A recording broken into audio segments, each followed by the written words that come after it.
I'm sure you have heard this all your life. Save money, be responsible, think long term. But something strange is happening. People aren't actually doing it anymore. Not because they're careless, not because they do not understand, but because deep down it does not feel worth it. And the real question is, what has changed? Part 1. The old rule. There was a time when saving made sense. You worked, you earned, you saved, and slowly your life improved. Your savings meant security, options, freedom. It was simple. Delayed gratification equals better future. That rule built entire generations. But today, the same rule feels broken. Part 2.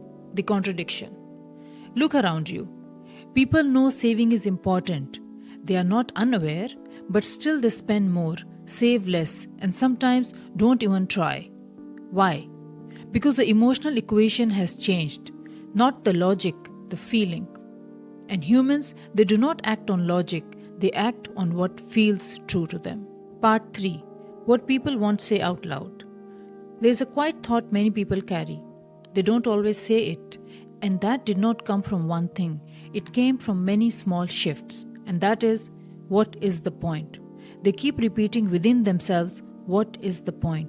Because, number 1, prices keep rising. Prices do not just rise, they outpace effort. People feel like I'm working more, but it is not stretching as far. Even if I save, it does not feel like enough. It's like running on a treadmill and slowly realizing you are still running, but you are not moving forward the way you expected. Number 2, stability feels uncertain. Jobs feel less secure, industries change fast, plans get disrupted. So people start thinking, why commit to a long-term plan when the ground itself keeps shifting? Number 3, fast-moving life to even think for future life. There is always something to do, something to respond to, something to catch up. And when life becomes constant motion, there is no space to think long-term. Remember this, you can't plan the future when you don't have time to pause in the present. Number 4, instant gratification. Everything today is immediate. Food, entertainment, validation, results. So the brain adapts. It starts expecting quick rewards, quick feedback, quick satisfaction. Now compare that to saving. It is slow, invisible, and delayed. It does not match the new rhythm of life, so it feels very unnatural. It's like trying to enjoy a slow-cooked meal in a world that is trained on fast food.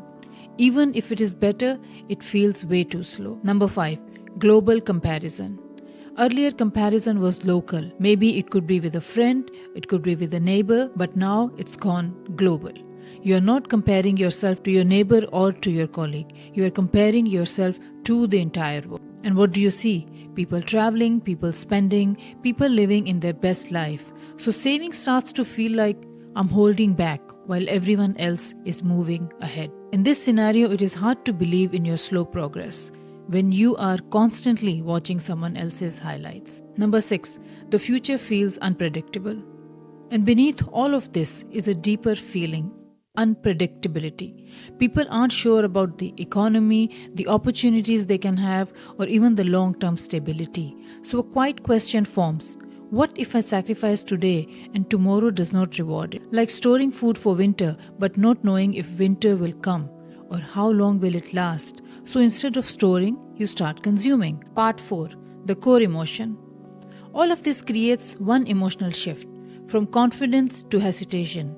Not fear, not panic, just uncertainty. And slowly this changes behavior. Not loudly, not suddenly, but quietly.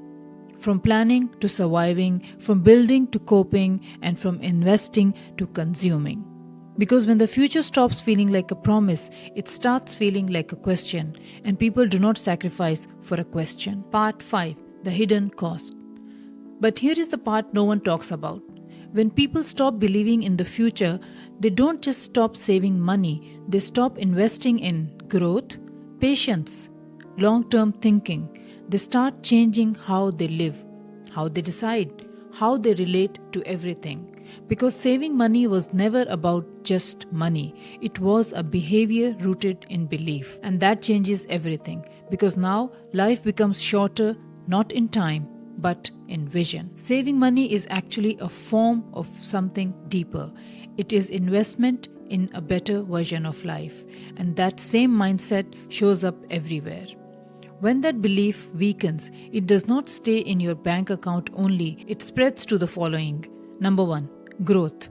You stop investing in yourself. Why learn a new skill if it may not pay off? Why put in effort if outcomes feel uncertain? So growth becomes optional instead of essential. Number 2, relationships. Strong relationships require time, patience, and emotional investment. But when the future feels unclear, people start thinking, why invest so much if things might not even last? So instead of building deep connections, they settle for convenient ones. Number 3, patience. Patience only exists when you believe waiting has value. But if waiting feels like losing, then impatience becomes the default. Quick results and decisions and quick exits. Number 4, long-term thinking. This is where the biggest shift happens. Life quietly moves from what will this become to what can I get right now? And that changes how people choose careers, build habits, and even make decisions. It is like switching from building a house to living in temporary shelters. When you believe you will stay, you build carefully. You invest in foundations. You think long-term. But when you are unsure, you just make it work for now. The moment future becomes uncertain, the present becomes everything. So slowly, without realizing it, people stop becoming builders and start becoming survivors. Saving money trains you to believe in the tomorrow. Losing that habit trains you to live only for today. Part 6. The shift we need. So what do we do? Because clearly, just saving does not work anymore. That advice belongs to a world where belief was different than today. People do not need more instructions, they need a reason. The shift is not financial, it is philosophical. From reacting to uncertainty to choosing meaning intentionally. Shift number 1. From inherited rules to personal reasons. Most people were told to save, but they were never told why it matters to them. So when the world changed, the habit broke because borrowed belief do not survive pressure. The new approach is do not save because you are told. Save because you want freedom in your decisions. You want space when life gets difficult. You want to say no without fear. Saving becomes personal, not moral. Shift number 2. From security to self-trust. Earlier, saving meant I trust the system will protect me, but today that trust feels weaker. So the shift becomes I trust myself to handle what comes. Saving is no longer just protection, it becomes preparation. Shift number 3. From delaying life to supporting life.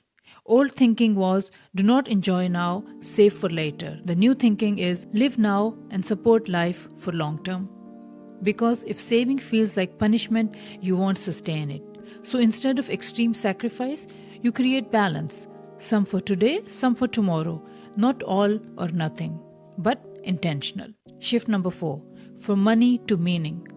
Money without meaning feels empty. That's why saving feels pointless for many. So the deeper question becomes, what kind of life am I trying to build? Because once that is clear, saving becomes obvious. You do not save money, you support a vision. Shift number 5. From passive waiting to active building. Earlier saving was enough, now it isn't. So saving must connect to a larger vision like skills, adaptability, or even growth. You are not just storing money, you are increasing your ability to navigate life. Saving without direction feels slow, but saving with purpose feels like a movement. Shift number 6. From fear to choice. Many people today save from fear, and fear is not sustainable, it just burns out. But saving from choice is different. I choose to prepare myself. I choose to build my future. I choose to believe even when it is uncertain. That creates stability from within. The closing thought. Because in the end, saving was never just about money. It was about this belief, my future is worth preparing for. And when that belief weakens, everything changes. Not just how we spend, but how we live, how we decide, and how we hope. And maybe that's what we need to rebuild. Not just habits, but intentional actions, and certainly a better belief system. Because the moment you stop preparing for the future, you just don't lose savings, you lose a part of your relationship with life itself. And when you believe your future is worth building, you do not need to be told to save. You choose to do so.